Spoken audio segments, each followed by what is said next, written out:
What's up guys, it's me Lumos Theromax, and I've actually been looking forward to making this video for quite some time because everything going on with Keli has been nothing but theory town for quite some time myself, and honestly that's a trend that you guys have noticed on the channel a little bit more, weaving in a little bit more theory time because I do a ton of this stuff on the Discord, and of course you're always welcome to join by hitting me up or maybe even consider liking and subscribing or becoming a member, something that helps support me and the channel of course. But with no further ado, Lanterns, let's start talking about some pretty wild stuff.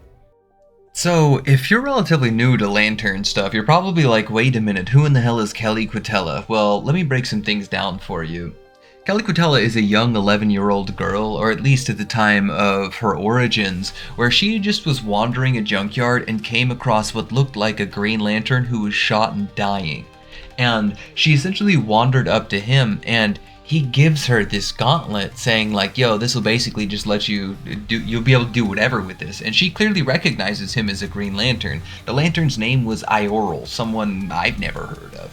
But he basically just says he can't believe it and dies. And so she, as a young child, basically thinks I've been inducted into the Green Lantern Corps, but something strange is going on, as her friend points out later on. Yo, Green Lanterns use rings, not gauntlets.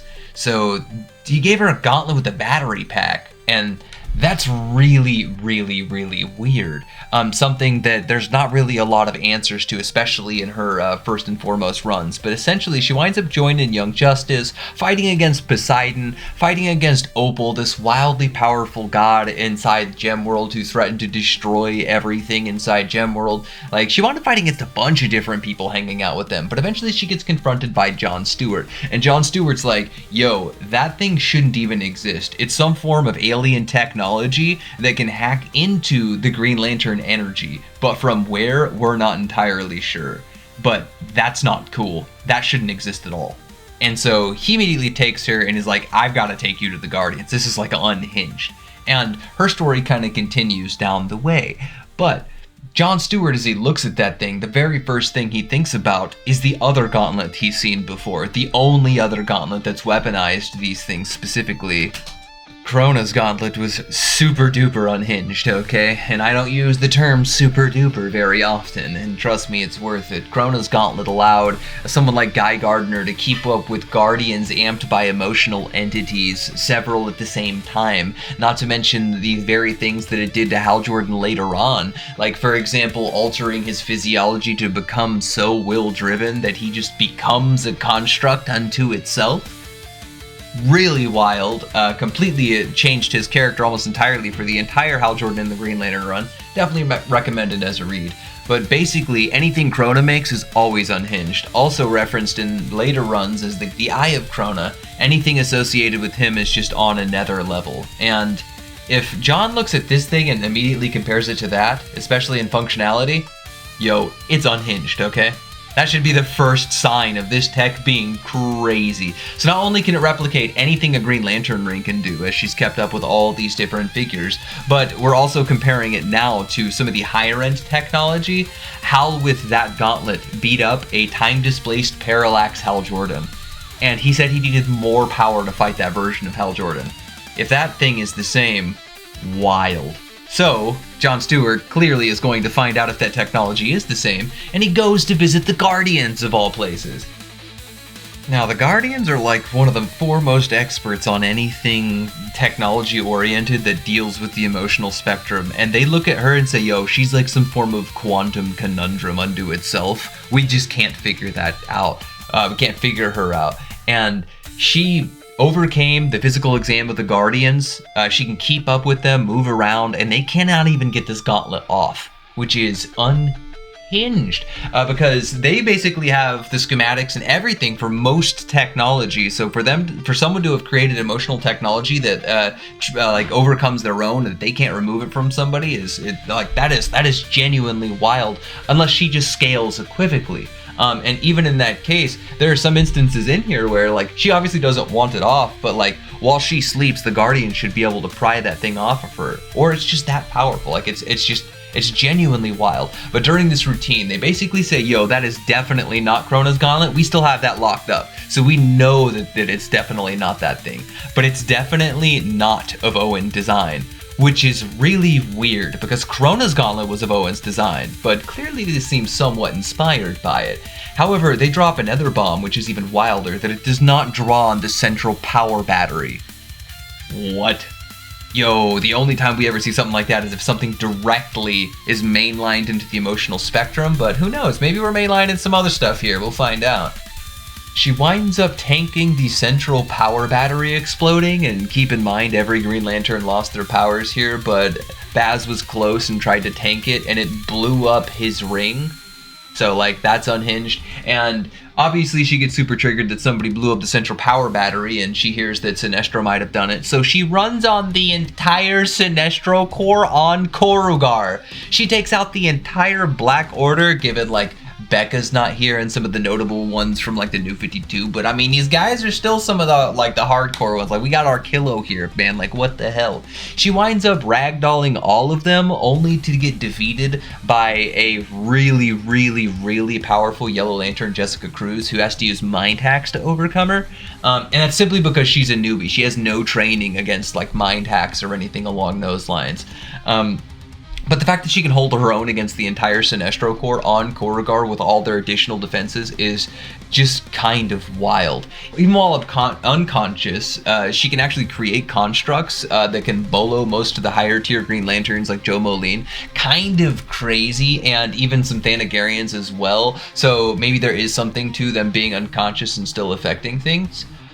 So it's like this thing is just, it got really solid feats across a variety of things, but this is when a child is using it, right? What happens when somebody else manages to wield it? Well, that's only seemed to ever have happened one time as far as I'm aware, and it actually happened at the end of the 2021 Green Lantern run whenever for some reason it attaches to Joe Moline and she puts it on and or just like wishes for it to happen through her subconscious. It's not entirely clear as far as I remember, and a construct of Joe manages to puncture through Koyos. Keep in mind Koyos was a wildly powerful guardian who absorbed all of the guardians in existence, amped themselves with magic and the emotional spectrum. Definitely an unhinged feat here, but to be fair, it was Godstorm John Stewart who was tying this person, holding them the other way. But the fact that they could affect them at all when Godstorm John Stewart was having problems is kind of crazy, ladies and gentlemen. But that might have been a combined feat between Joe and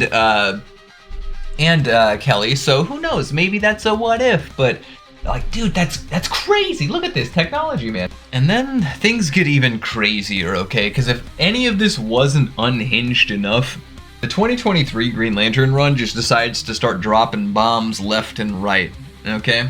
At some point in time, the GLC and her managed to fight Starro, which is super dank because he's always an OG villain. But unfortunately, like the United Council, or basically like the the Galactic Senate from DC, or from Star Wars takes over DC, and they wind up building their own kind of version of that, and they're super duper evil, and I hesitate to use the word super duper often, but when I do, let me tell you. So basically this super evil meme lord named Lord Premier Thaaros, and I mean, come on dude, it's the name, just listen to that name, he's definitely evil, winds up looking at everyone, dismantling the entire GLC, but starts to take a look at all the things present. And one of the things he takes a look at and was super interested was actually Kelli Quintela and this gauntlet. He looked at that and said, yo, there's some really interesting things there, captured her and started experimenting on her. But why would they start experimenting on her and that gauntlet? Well, because the technology that this gauntlet is made out of is so next generation that they found out all sorts of new things that they could do with the entire emotional spectrum with it. For example, they find out how to use the tech from it to recreate tech that allows them to be capable of shifting other lanterns into other parts of the emotional spectrum, even against their will. More so than that, we get two confirmations of that, but also that Keli had found a way to wield the green energy without the help of the Guardians in general. They could harness willpower itself without any help from the Guardians. They're possibly the only creature ever to have done so, just like through raw force alone. This evil villain Thaaros tore apart their mind to find out how they had done it, and with the information they gained and the tech that they managed to siphon from it, they figured out how to entirely control the spectrum as a result. And dude, that's like, why is their technology allowing them to control like all of the spectrum? And like, there's only one technology I could think of that would put them on par with tech on this level. This is like relic tier technology, whatever this is. And relic's kind of an interesting thing to point out for that, but we'll keep that theory for later. Even further mastering the technology gained from Kelli Quintela's gauntlet, they managed to create a key to access the Source Lantern, something known as the Source Ring. And unfortunately, this wildly powerful idiot Varen manages to get it. And this man later goes on to enter the Source Lantern, implying that the technology gained from this gauntlet can give you like Source Lantern or Source tier technology unlocks somehow. That's just absolutely like crazy. Like the ability to unlock Source tier like hacks via technology. This might be some of the strongest technology in the entire verse currently. In terms of what it's capable of. Can I get a little W from anybody reading this? Like this is unhinged. The fact that not only do we start off from this being like, yo, this might be Cronus, to like, yo, this is unlocking Source tier level stuff, should be enough to give anyone an eyebrow raise. And unfortunately, that's everything on Kelli Quintela's insane technology, but we didn't even follow up on the very tragic part that brought us here in the first place. Remember the thumbnail, man? Who made this insane technology? I never really answered that. And it doesn't seem like DZ wants to give us an answer.